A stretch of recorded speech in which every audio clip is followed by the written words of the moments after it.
Colossenses capítulo 1, dos versos 15 ao 19. Falando sobre Jesus Cristo, diz: o qual é a imagem do Deus invisível, o primogênito de toda a criação, porque nele foram criadas todas as coisas que há nos céus e na terra, visíveis e invisíveis, sejam tronos, sejam dominações, sejam principados, sejam potestades ou autoridades, tudo foi criado por ele e para ele. E ele é antes de todas as coisas, e todas as coisas subsistem por ele. Ele é o cabeça da igreja, é o princípio e o primogênito dentre os mortos, para que em tudo tenha preeminência. Porque foi do agrado do Pai que toda a plenitude nele habitasse. Amém? Que Deus esteja nos abençoando nesta breve meditação da sua bendita palavra. A relação de Jesus Cristo com a sua igreja. Dizem alguns teólogos que esta carta ela não é apenas uma carta doutrinária, mas esta carta é um tratado teológico, porque ela é profundamente cristocêntrica. Paulo teve o cuidado de, na época, ensinar assim com bastante clareza sobre a deidade de nosso Senhor Jesus Cristo. E explicar de maneira clara que ele não é apenas Deus humanizado, mas ele é, por excelência, o fundamento da igreja e também o cabeça da igreja. E a igreja é o corpo de nosso Senhor Jesus Cristo. Quando nós lemos sobre o fundamento, Jesus como fundamento, lá em 1 Coríntios 3, versículo 11, Paulo diz aos Coríntios que ninguém pode pôr outro fundamento além do que já está posto, o qual é nosso Senhor Jesus Cristo. Então, Jesus é, por excelência, o fundamento da igreja. A igreja não está firmada, ela não está alicerçada em pessoas, em seres humanos, mas está alicerçada, assim, em uma pessoa muito especial, que é o Senhor nosso Deus, revelado em Cristo Jesus nosso Senhor. Então é isso que nós aprendemos. O próprio Deus vindo, humanizando-se na pessoa do Filho e tornando-se então semelhante aos homens, e ele disse: edificarei a minha igreja, e as portas do inferno não prevalecerão contra ela. Algumas pessoas têm dificuldade de entenderem a doutrina da Trindade. Quando nós falamos Deus humanizado, e muitas religiões não reconhecem Jesus Cristo como Deus. E algumas denominações dentro do cristianismo também não reconhecem Jesus Cristo como Deus. Mas nós cremos biblicamente que Jesus Cristo é Deus. E nós usamos como ilustração algo bem simples, que eu tenho dito aos irmãos, eu tenho ensinado, que os irmãos, você pode ter 3 frascos de um determinado perfume, mas você não tem 3 perfumes. Você tem 3 frascos de um determinado perfume, de uma determinada fragrância, mas você não tem 3 perfumes. Você tem um perfume em 3 frascos. E fica mais fácil das pessoas entenderem que Deus, ele é único, mas ele se revela na pessoa do Pai, na pessoa do Filho e na pessoa do Espírito Santo. Mas é um único Deus verdadeiro, em essência, porque todo ser gerado é da mesma essência daquele que o gerou. E a Bíblia diz, lá no Salmo 2, que Jesus Cristo foi gerado por Deus. Quando Deus declara tu és meu filho, hoje te gerei. Então, nós entendemos que ele é, por excelência, o cabeça da igreja, sendo também, ao mesmo tempo, o fundamento.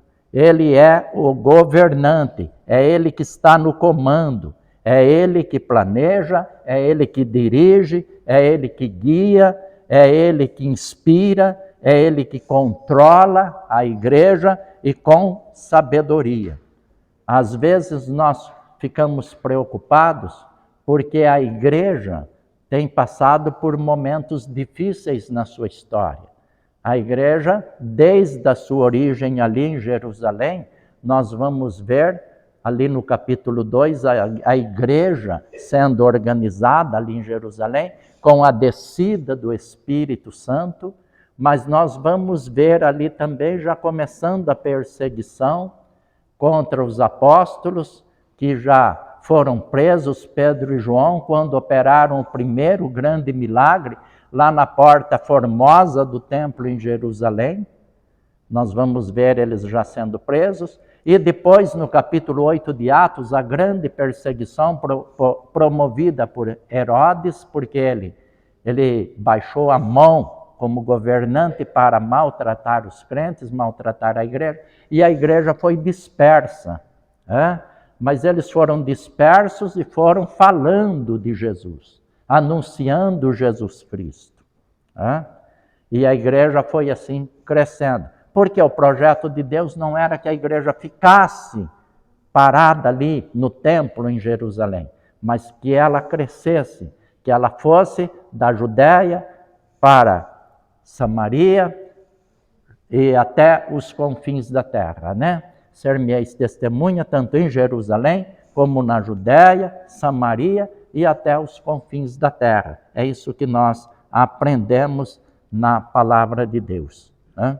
Mas a relação de Jesus com a sua igreja, nós vemos aí esse avanço da igreja, essa edificação da igreja com a chegada de Jesus. Jesus vem então e edifica a sua igreja, mas Deus já tinha o seu povo. Isso é antigo, Deus ter o seu povo na terra.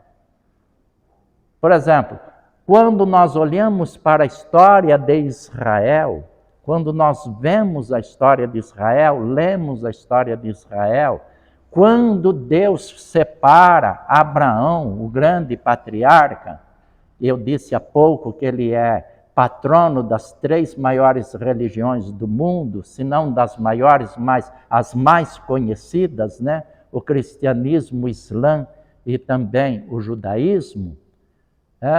Quando Deus o chama, e depois Abraão ele precisa participar de uma guerra contra 5 reis, porque o sobrinho Ló foi levado cativo, e ele vai, e quando ele retorna vitorioso daquela guerra, ele encontra-se com um homem chamado Melquisedeque.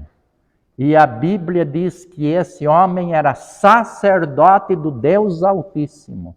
Então os irmãos observam que mesmo antes de Abraão, Deus já tinha separado um homem chamado Melquisedeque naquela região mesopotâmica. E ali já havia alguém que consultava o Deus verdadeiro, que adorava o Deus verdadeiro. Melquisedeque, rei de Salém, rei de paz. É o significado do seu nome. Então nós vamos percebendo isso. Eu gosto de ter essa ideologia e passar isso para os irmãos. Por quê? Porque a igreja é maior do que nós pensamos. Tanto em número, porque quando nós ficamos sabendo com tristeza que na Europa as igrejas evangélicas, muitas fecharam, se transformaram hoje em condomínios, né? os governantes conservam a estrutura dos templos como patrimônio tombado, não pode ser demolidos, mas dentro são feitos apartamentos e as pessoas moram lá, porque elas perderam sua utilidade como templos, como igreja que adorava a Deus.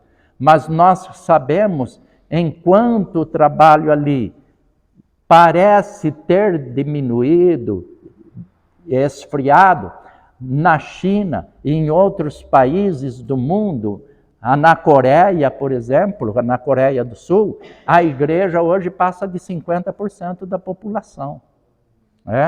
A igreja forte, o maior templo do mundo está lá na Coreia, onde 1 milhão de pessoas se reúnem por domingo, com 4 cultos de 250 mil pessoas em cada culto.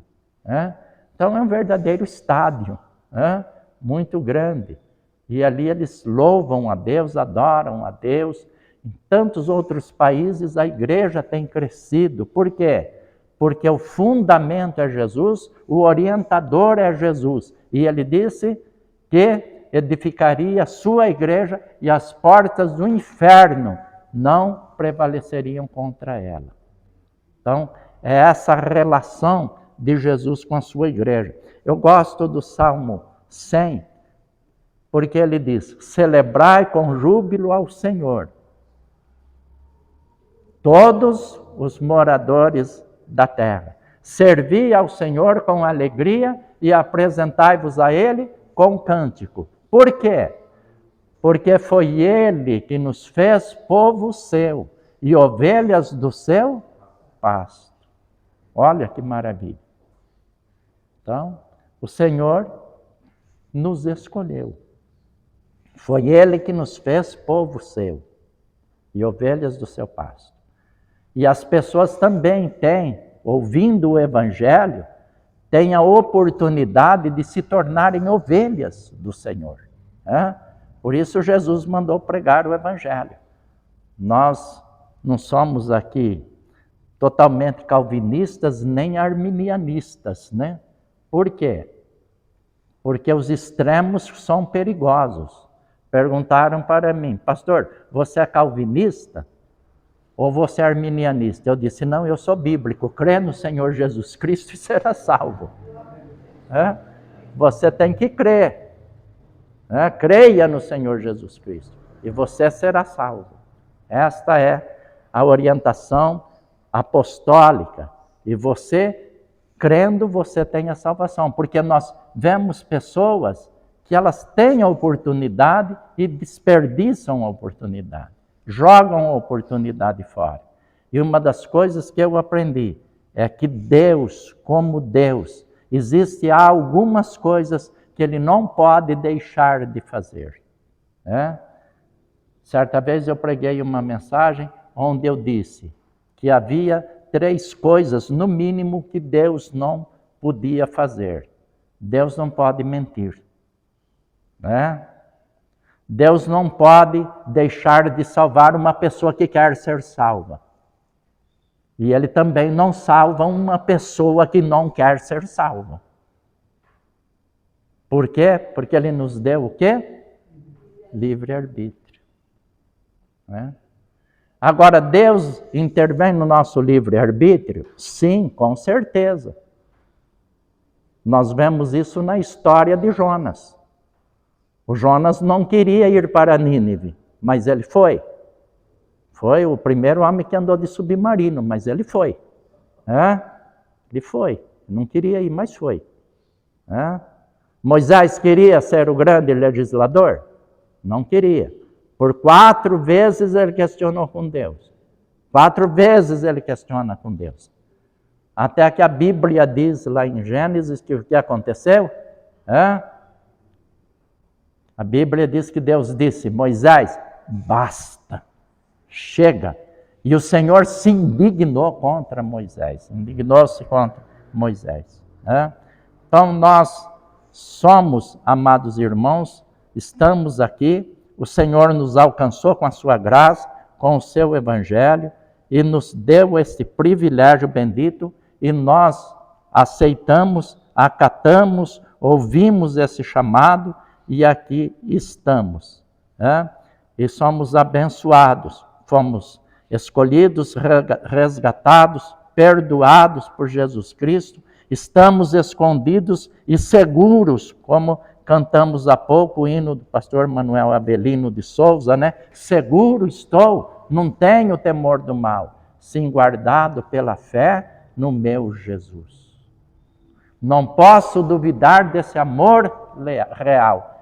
Ele em seu caminho sempre me conduz. Olha que bênção, que privilégio nós temos, né?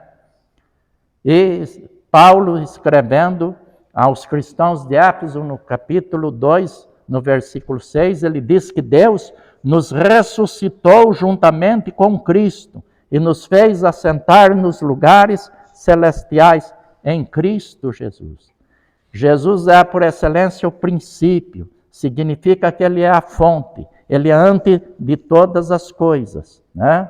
Gerado por Deus da mesma essência de Deus. Ele é a plenitude, é a fonte, a igreja subsiste por ele.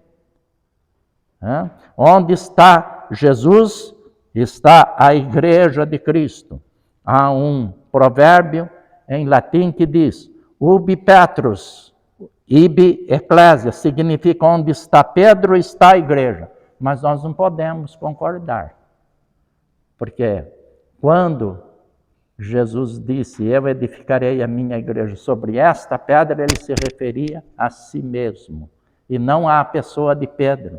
Porque no versículo 18, no versículo de 16 a 18, ele fala essa palavra. Eu também digo que tu és Pedro, e sobre esta pedra está falando dele, não de Pedro. Porque no versículo 22 do mesmo capítulo, ele disse a Pedro, para trás de mim, Satanás, porque você não entende as coisas de Deus e serve-me de escândalo. Então este homem não poderia estar qualificado, não estava qualificado para ser o fundamento da igreja. Mas nós dizemos, ubi Christus, ibi ecclesia, onde está Cristo, aí está firmada a sua igreja, porque em 18:20, Mateus 18:20, Jesus Cristo disse, onde estiverem 2 ou 3 reunidos em meu nome, aí estarei eu no meio deles. Então, é isso que nós aprendemos. Isto que eu estou passando para os irmãos é doutrina, viu, irmãos? É doutrina.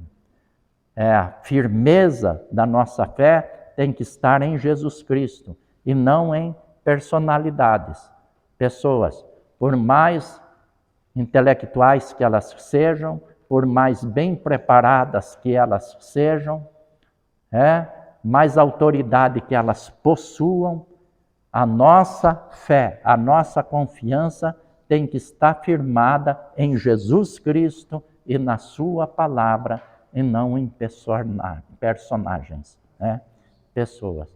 Então, como disse o autor do hino 377, e também disse Paulo, eu sei em quem eu tenho crido. Estou bem certo que ele é poderoso para guardar o meu tesouro até o dia final. Eu bem sei em quem eu tenho crido. Então você está crendo em quem? O texto que nós lemos diz com clareza, porque nele foram criadas todas as coisas que há nos céus e na terra, visíveis e invisíveis, sejam tronos, dominações, principados, autoridades, tudo foi criado por ele e para ele. E ele é antes de todas as coisas, e todas as coisas subsistem por ele. E ele é o cabeça do corpo da igreja. O princípio e o primogênito dentre muitos irmãos. Ele é o primogênito dentre os mortos. Jesus ressuscitou para nunca mais morrer. E por que tudo isso? Porque foi do agrado do Pai que toda a plenitude nele habitasse. Amém? Amém. que Deus nos abençoe e que nós possamos ter aprendido mais um pouquinho. A vida do cristão é assim, vai aprendendo mais um pouquinho. Cada dia ele aprende mais um pouquinho. Nós nunca vamos ser aperfeiçoados aqui, mas seremos aperfeiçoados na eternidade. Amém? Até que cheguemos à estatura de varão perfeito, diz a Bíblia lá em Efésios 4, de 11 a 13, Até que nós cheguemos à estatura de varão perfeito em Cristo Jesus. Vamos orar? Deus, nosso Pai amado, Senhor do céu e da terra, nós te glorificamos, te agradecemos, ó Deus, de todo o nosso coração, por estes momentos que passamos aqui reunidos no santo nome de Jesus. Por estes momentos, ó Deus, que nós podemos cantar louvores. Nós podemos, ó Deus, te honrar com as nossas orações, com a nossa confiança, ó Deus, e com a meditação da Tua palavra. Abençoa-nos, ó Deus, para que possamos ter convicção, ó Deus, possamos ter firmeza, possamos estar, ó Deus, convictos, ó Deus, do objeto da nossa fé, Jesus Cristo. Nós temos, ó Deus, Jesus como nosso Salvador, nosso Senhor, o nosso cabeça da igreja, Senhor, aquele que determina as ordens, orienta. E nós te agradecemos porque Ele enviou o Espírito Santo para ser o nosso Consolador, aquele que nos conforta, porque no mundo nós temos aflições, ó Deus, mas temos o Teu Espírito Santo, nosso ajudador, que nos traz consolação, que enche os nossos corações de esperança, que cura as nossas enfermidades, que nos ajuda, ó Deus, nas sendas da vida cristã. Ó Deus bendito, que nos ajuda a atravessar os vales, sombras da morte, ó Pai, mas o Senhor está conosco. E como disse o salmista, ó Deus, nós habitaremos na casa do Senhor por longos dias, pela eternidade. Pai querido, continue abençoando a Tua igreja, continue abençoando o Teu povo. Cuida de nós e a todos nós, ó Deus, concede-nos a bênção, o privilégio, ó Deus, dessas virtudes espirituais. No nome de Jesus nós oramos. Amém, meu Deus. Amém.